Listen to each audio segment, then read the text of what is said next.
I hope that this message finds you well and blissfully enjoying a beautiful spring day. I am really excited to make this video. It's something I've been thinking about a lot, and it's one that honestly I was kind of spurred into action by two things. One, this month, today is really the last day of National Cesarean Awareness Month. So it's a month that calls attention and brings awareness to having a cesarean section or a C-section as part of, birthing a child into the world. And I was also inspired by Queen Bee herself, Beyonce, and her latest project in which she talks about actually herself having a C-section, but also just generally like having being in a space where you're trying to learn your new body, like after having a baby. And so I'm sitting here breastfeeding my little guy, and just like really thankful that he's here, but also in a place of really wanting to share a little bit more about my experience of becoming a mother, and that is something that has taken a lot of reflection and a lot of prayer, like on my part, because it wasn't the birthing experience that I had hoped for, and really just wanting to share my story as I'm still processing it, just because I feel that it's really important to make more space in our society and our communities to talk about like pregnancy and talk about having and bringing in children into this world, and in the fortunate cases when those are good experiences and that the baby is healthy, but also I think that there is still a lot of stigma around those women who have unfortunate experiences and have loss of childhood. There's not room in our society to talk about a lot of those experiences. And so for those of you who read my latest Grownup Navajo post, I kind of share, one of the reasons why I was so private was just I wanted time to reflect and think last year about being able to just experience the joy of having another life inside of me, and being able to give my all to being and thinking about how I was going to be a mom and how I wanted that to be. And so in the latter part of fall last year, I really was getting excited and nervous. This was the first time I was pregnant and bringing a child into the world, but I also knew that at the time my baby was born, I'd be 35, and you're counted as being geriatric, which is just so dumb. It's like another testament to the fact that like medicine was like quote unquote invented by white men, that like at 35 you become super old. And so I knew that there was this higher risk in my pregnancy, even though I'd been very healthy overall for the most part. And so but as we got closer to my date, and I had hoped and wanted to be able to have a baby at home, but just for financial reasons it turned out that I needed to plan on having the baby in a hospital. And so that was kind of the first surrendering, like, in planning for this arrival of new life. But my husband and I, we did some birthing classes at a birth center, and took a lot of breastfeeding classes as well, or not a lot, but took one, which was really helpful, and learned a lot of information, and that was really exciting. And So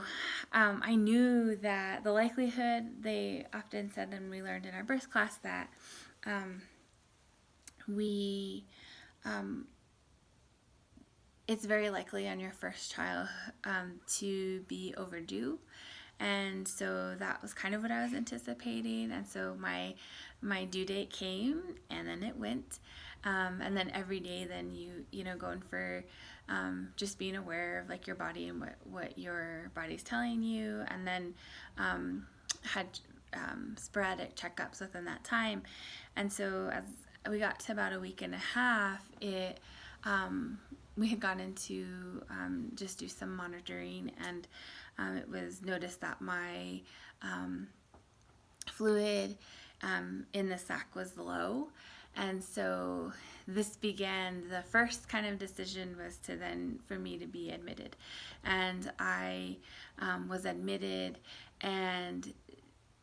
in that time began like this series of different types of interventions. And it was, in the beginning, I had gone in on a Monday, and it was kind of the slow progression. And by Tuesday, they had started me on Pitocin, which was something that I was not keen on, because I had known that, you know, the more interventions you have, the more, you know, your body isn't doing what it needs to do, or isn't given room to do what it needs to do, and things can just, you start to kind of, I guess, mess with nature is the best way to put it. And so I had labored for another 24, 36 hours or something like that, something crazy, and slowly began to my body, in terms of my dilation, like had begun to stall out at 7 centimeters. And my midwife, we went through a midwife program, and began to suggest that it was being clear that like I was getting tired, because of course if you're in labor for that long, like naturally you'd be exhausted. It's one of the hardest things I've ever done, next to breastfeeding. And I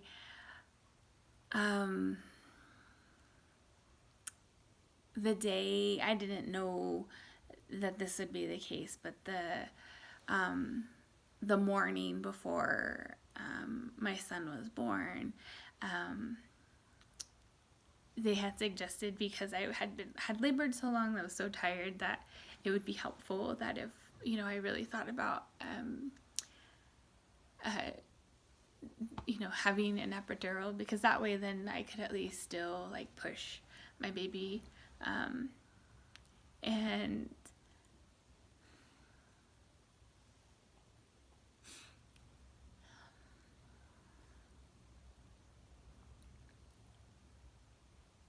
so making that decision was really a hard decision, even though I knew that I was tired and I still wanted to be. I had really dreamed about being able to be in a place to, you know, push my baby through my vagina and out into the world, and being able to feel all of that was something that I had hoped. In our birth classes, we had talked about just the different types of pain management that we'd be open to. And at that point, this was, you know, about a month early on, I had said, well, you know, I'd be interested in at least being open, if I needed it, to have like nitrous gas, such as you inhale nitrous gas, and it can help you just take a little bit of the edge of birthing off. And by the time that we had talked to the midwife about like needing the epidural and deciding along that path, I had tried both the nitrous and another pain management technique, and both of those didn't get me further. And the whole hope with all of that was that you would, be able to, I was taking it in hopes that then we could increase Pitocin, because my body wasn't dilating in the way that the was quick enough for the, the staff. And so I, deciding to have an epidural was really difficult, especially because I grew up like in with a mom and aunties and just a lot of Native women around me who would always be like just the big advocates for like natural birth, but in a way that there was no other alternatives, right? So it was very much like, in our family, we have natural births, like we don't medicate, like we don't have pain management, we don't do any of this. And so it was very clear to me growing up that this was the only way that one was to have a baby, which I think I understood when I was growing up, but I think that more and more, and especially now, I really see how harmful that can be, because we like limit, we don't recognize in that like narrative the fact that so much power is taken away from us as women when we enter into hospitals and these like systems like of healthcare, and already come with this like inherent amount of distrust. So unless you have a partner, which I was fortunate to have, and we had talked at great lengths before going into labor about what I was comfortable with, and therefore my husband knew what we were advocating for and how to help me along, and reminded me of things, but also was like open to just the experience, and like reminding me, mostly because I'm like a super control freak, reminding me that this was like a huge period and transition in my life where I wasn't going to be in control, and being open to that and trying to leave room, even though it's incredibly difficult. So after I had got the epidural, which was just one of the scariest, even that was like a scary procedure to have done, because you get that. What people don't tell you is that you're getting an epidural when you're having contractions and you're not supposed to move. And I was having, because I was on Pitocin, really intense contractions, and you couldn't move. I couldn't move during them because they give you all this other scary, like, like, you can be paralyzed, you can be all of these things if you move during this. And so it's like the most frightening thing, like on top of like just being concerned about like having bringing your child into the world. And it was a really overwhelming experience, but shortly like after getting that epidural, and like still like feeling like contractions at that point, just enough to where I could still feel like I was in labor. I had at that point, there are a lot of like the midwives and like my mom, my husband was like, okay, you can, let's try to like rest a little bit and like prepare, because like at this point, this is Thursday, we'll be able, like, it's very likely like you're gonna have your baby soon. And so I was getting ready for resting, and I had said at that point that I was really wanting to, because even with the epidural, you push your baby out, it's still it can be a vaginal birth. And I had said that I really want to like touch my baby's head, like as my baby's like coming out of me. And about perhaps, I don't even know, like 2 or 3 hours maybe, within that time frame, they had increased the amount of Pitocin to try to get me to dilate more, because I was still at 7 centimeters. I wasn't dilating progressively. And so but what began to happen is that our little baby's little heart was responding in very intense ways, like to the Pitocin. And I think that we were at like 10 milligrams or something like that, like of Pitocin, and they needed to put more Pitocin in me to be able, like they thought that more Pitocin would get me to like get my body like jump started to close in, or really not to close in, but to like open that gap. And but within that time, my baby wasn't doing too great, and so they had came in and said that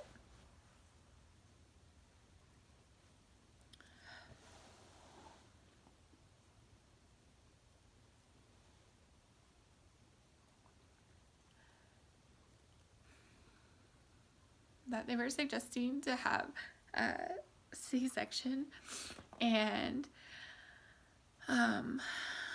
that they needed to do it right away. And my C-section wasn't, or I should say our C-section wasn't a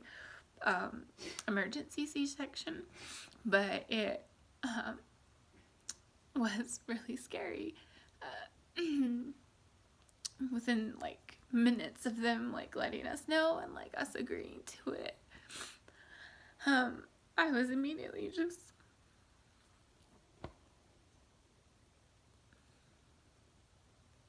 crying, because it meant that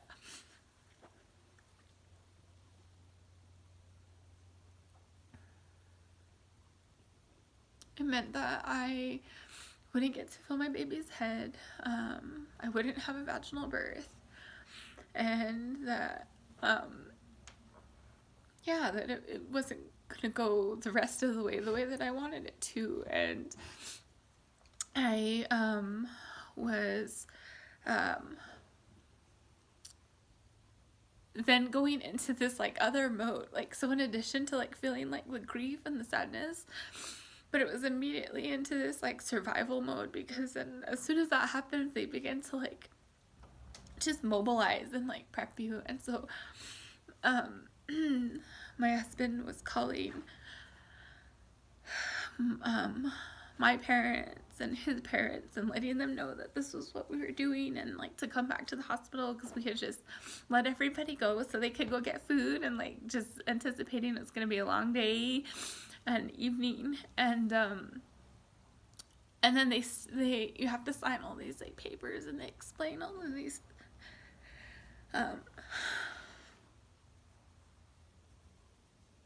medical waivers to you. And it's scary for anybody who's had surgery.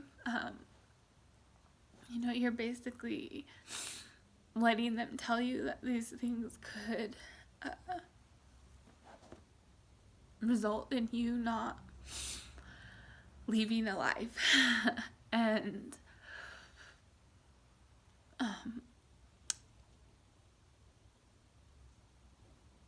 I'm so fortunate, to have a strong partner and husband, and being able to like rally in that moment, like together, was really one of the scariest but also like treasured moments, like in my life and in our marriage, like so far. And they wheeled me into the operating room, and then he was able to join me, but it was after they kind of got me open and all of that. And having a C-section, I was able to I didn't have to go all the way under. I was awake, which is it's pretty sci-fi. So like my memory of my son being born was looking up at the ceiling and seeing this like blue curtain, from my chest down, but also holding my husband's hand. And the only part of our birth plan that stayed was that I had asked that my husband be the one who announced if we were having a boy or a girl, because traditionally, like, we don't, Navajo people don't know, or aren't supposed to find out like beforehand. And and so I oh, my foot fell asleep. and and so I, like, the birth plan and experience that I had was still at least getting to hear from my husband, who got to see our son and hold our baby boy for the first time, know that he was a boy.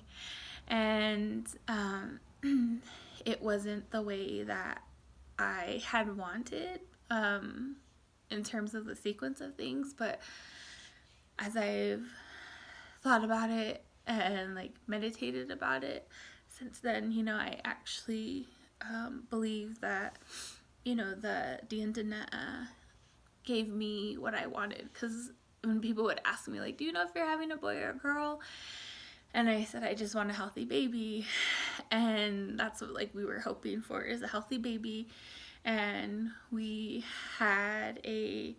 really big healthy baby. And I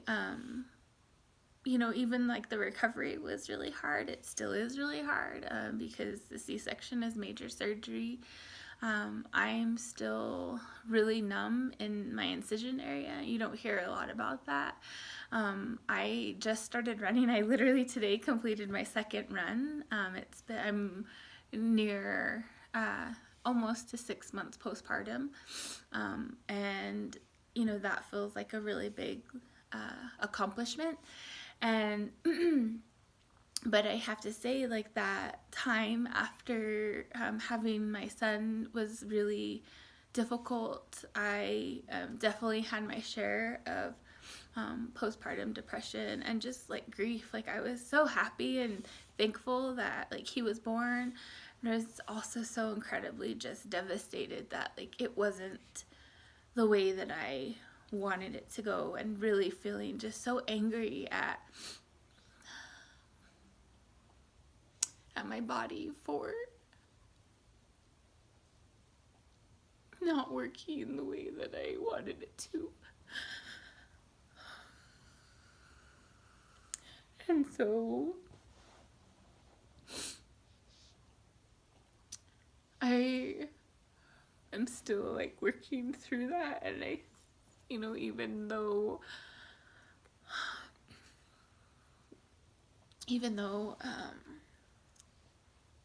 it wasn't the birth experience I wanted, I have a beautiful baby boy. We have a beautiful baby boy that fills our days in life with so much joy and goodness, and I wanted to make this video really as a way to begin to like reclaim this story and share it publicly, because I didn't know anybody who had a C-section growing up, and nobody talked about that being a possibility, even though it's a really common procedure that women have, both in stories like mine because of medical interventions, but also in the case of just having like emergency C-sections because of those medical interventions. And so I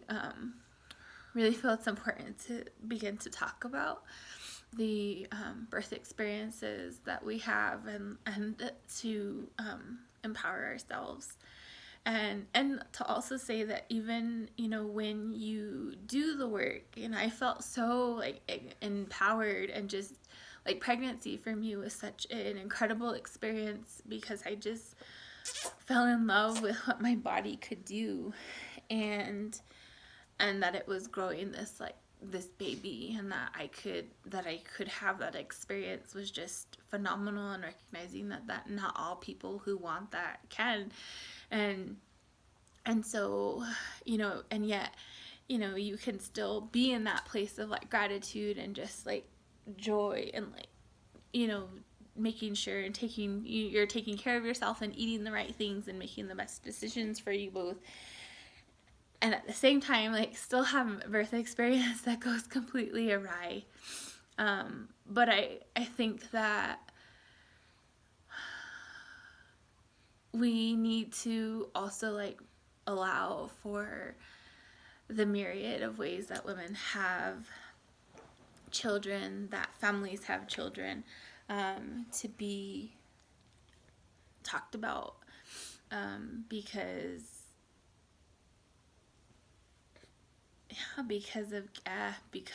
we are all interconnected and responsible to each other. And I think if we're able to talk more about these things, we empower ourselves, but also, like, can help each other heal. And I've been so fortunate to be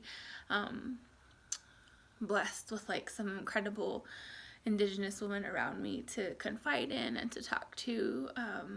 like, in this period of time, and really to venture into, like, new mommyhood with, and also just feel, like, really